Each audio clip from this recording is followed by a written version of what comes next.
La liquidación de deuda del gobierno estadounidense por parte de China está lejos de terminar, y la lógica subyacente es sencilla. Desde la perspectiva de Pekín, no hay ningún beneficio real en seguir financiando a un país al que considera cada vez más como su principal rival estratégico.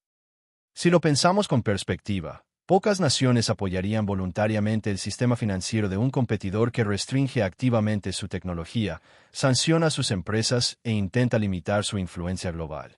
Hacerlo significaría pagar políticas diseñadas para debilitarlo. China lo entiende claramente, y también comprende que posee varias herramientas poderosas que pueden presionar a la economía estadounidense en momentos críticos. Una de esas herramientas ya se está utilizando de nuevo a través del control de los suministros de tierras raras. Los envíos de imanes de tierras raras de China a Estados Unidos cayeron notablemente en noviembre, aproximadamente un 11% con respecto al mes anterior. Esta disminución no es accidental. Las industrias estadounidenses, que abarcan desde la fabricación de semiconductores hasta los vehículos eléctricos y los sistemas de defensa, dependen en gran medida de estos materiales. Y Pekín es plenamente consciente de la dependencia que sigue teniendo Estados Unidos. Al mismo tiempo, China observa que Washington intenta discretamente desvincularse de las cadenas de suministro chinas. En público, hay reuniones, acuerdos y sonrisas diplomáticas, pero en privado, ambas partes se preparan para una separación a largo plazo.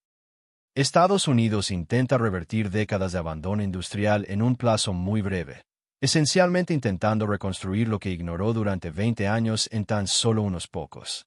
China no tiene interés en financiar ese esfuerzo, ya que la compra de deuda estadounidense contribuiría directamente a financiar políticas destinadas a debilitar su posición.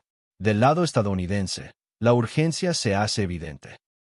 Las nuevas iniciativas destinadas a contrarrestar el dominio chino en minerales críticos reflejan una creciente sensación de pánico en lugar de confianza. Washington finalmente ha aceptado que la seguridad energética, el acceso a los minerales y la fabricación nacional son fundamentales para el poder económico. Sin embargo, carece de la infraestructura de materias primas y la capacidad de procesamiento necesarias para competir. Como resultado, existe un impulso frenético para rediseñar las cadenas de suministro antes de que finalice la década.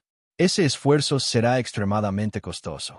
El desarrollo de minas, la construcción de refinerías y la reubicación de la fabricación no pueden realizarse sin una inversión masiva de capital, y la única forma realista de financiarlo es mediante préstamos. Desafortunadamente, Estados Unidos se encuentra con serias limitaciones. Las finanzas públicas ya están al límite y los inversores en bonos llevan meses resistiendo.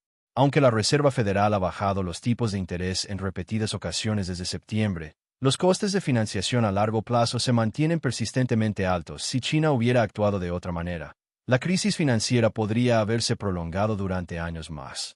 Hoy, esa historia solo profundiza el resentimiento de Pekín.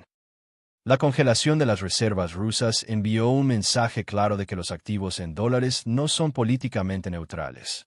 Y la escalada de restricciones comerciales y prohibiciones tecnológicas confirma que la rivalidad económica se había convertido en una confrontación abierta. En esas condiciones, China no tiene motivos para contribuir a financiar políticas destinadas a contenerla. Mientras tanto, Estados Unidos se encuentra atrapado. Los aranceles que se suponía fortalecerían la economía ahora la lastran, y estimular el consumo mediante préstamos adicionales ya no es viable. En cambio, los responsables políticos se están moviendo dinero internamente, utilizando los ingresos arancelarios para financiar medidas de alivio a corto plazo. Las propuestas de enviar reembolsos cuantiosos a los hogares buscan reactivar el gasto, pero también exponen una contradicción. Los consumidores están siendo compensados con el dinero que se les quitó inicialmente a través del aumento de precios. Esto indica que la estrategia arancelaria está fallando y que la presión financiera sobre los estadounidenses de a pie está aumentando. A medida que China continúa reduciendo su exposición a la deuda estadounidense, Washington se verá obligado a buscar formas cada vez más creativas de mantener el sistema a flote. La trayectoria actual no puede perdurar, incluso con nuevos programas que distribuyen efectivo mediante incentivos vinculados a las familias y las prioridades nacionales, debido a que la tensión financiera subyacente continúa acumulándose. Lo que parece atractivo a primera vista se desmorona al analizar la realidad. El dinero recaudado mediante aranceles no está fortaleciendo las finanzas del país. Simplemente se está reinvirtiendo en la economía. Esto significa que hay menos fondos disponibles para reducir el déficit o frenar el crecimiento de la deuda nacional. Y el problema más importante es la percepción. Los inversores globales están prestando atención. Ni siquiera los agresivos recortes de tipos de interés por parte de la Reserva Federal pueden reparar el daño. La trayectoria de la deuda estadounidense ha llegado a un punto en el que revertirla es casi imposible.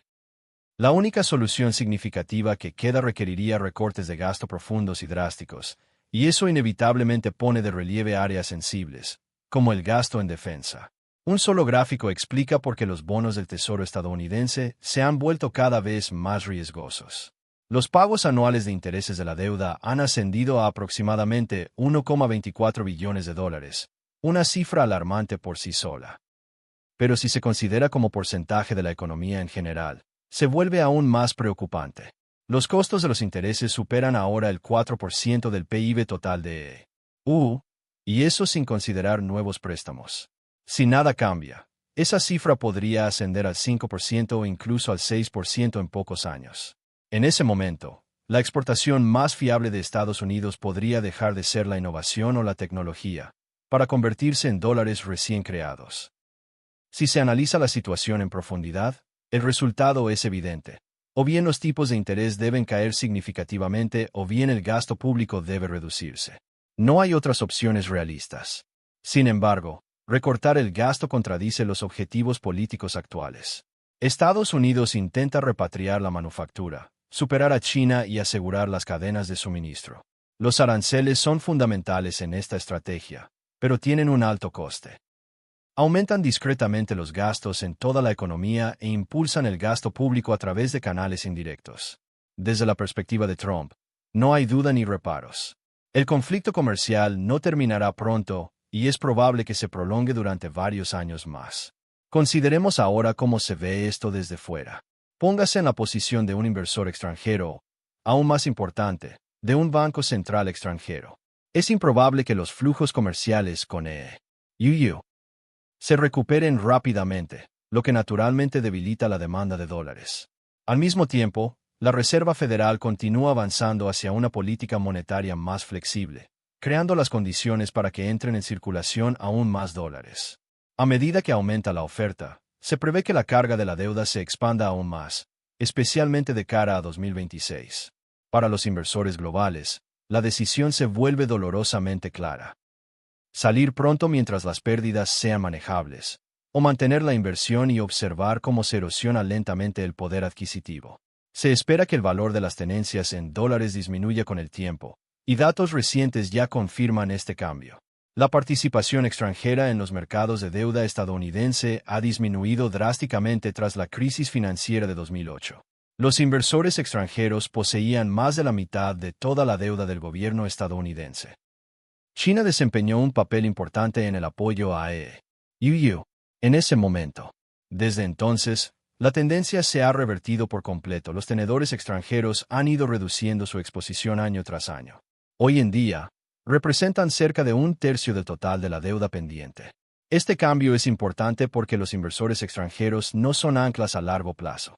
Si las condiciones económicas empeoran, seguirán vendiendo. Como resultado, la carga recae cada vez más sobre las instituciones nacionales.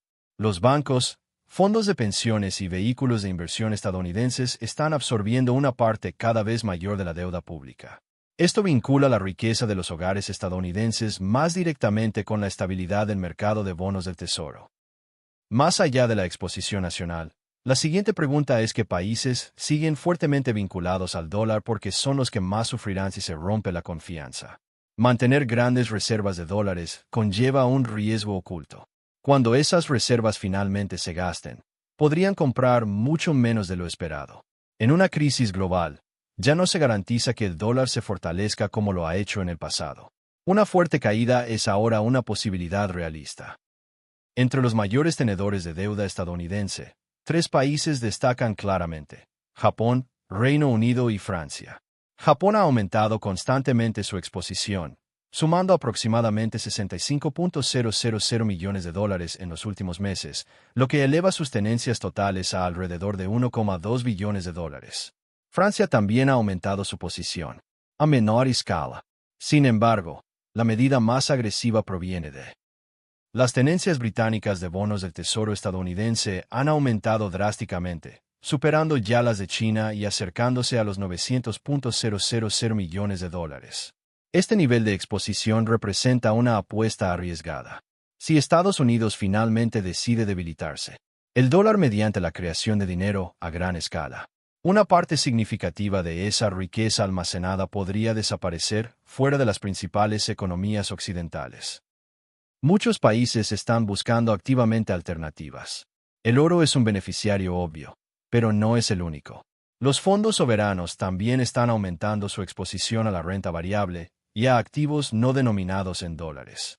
Uno de los mayores beneficiarios de esto, el cambio global, es China. Los inversores se están inclinando cada vez más hacia los bonos offshore chinos. Bonos, a menudo denominados bonos dim sum. La emisión en este mercado ha aumentado en los últimos años. Mientras Estados Unidos expande su oferta monetaria, China adopta el enfoque opuesto. Pekín apoya activamente su moneda y se suma la tendencia global hacia una menor dependencia del dólar. Cada vez que el dólar se debilita, China obtiene una ventaja. Un renminbi más fuerte reduce los costos de endeudamiento y hace que los activos chinos sean más atractivos. Esta dinámica por sí sola está atrayendo capital hacia los mercados chinos. Al mantener la estabilidad monetaria, China está gradualmente redirigiendo la demanda global del dólar y hacia su propio sistema financiero. El panorama fiscal general en Estados Unidos es cada vez más inestable. A pesar de los mensajes políticos que enfatizan la fortaleza y el crecimiento, los fundamentos subyacentes revelan una situación mucho más frágil. La inflación ya no se considera temporal. Los aranceles han incorporado mayores costos al sistema y no hay una manera fácil de revertirlos. Es probable que los costos de endeudamiento se mantengan altos mientras los precios al consumidor siguen subiendo.